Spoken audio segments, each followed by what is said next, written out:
شهر رمضان الذي أنزل فيه القرآن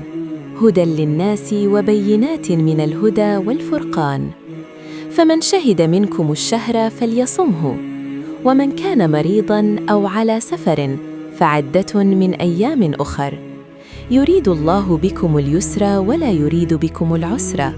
ولتكملوا العدة ولتكبروا الله على ما هداكم ولعلكم تشكرون। रमज़ान का महीना वो है जिसमें कुरान नाजिल किया गया लोगों के लिए हिदायत बनाकर,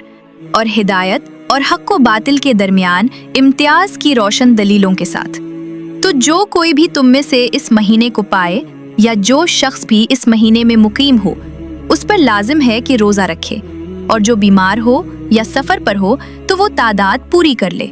दूसरे दिनों में अल्लाह तुम्हारे साथ आसानी चाहता है और वो तुम्हारे साथ सख्ती नहीं चाहता, ताकि तुम तादाद पूरी करो और ताकि तुम बड़ाई करो अल्लाह की उस पर जो हिदायत उसने तुम्हें बख्शी है, और ताकि तुम शुक्र कर सको।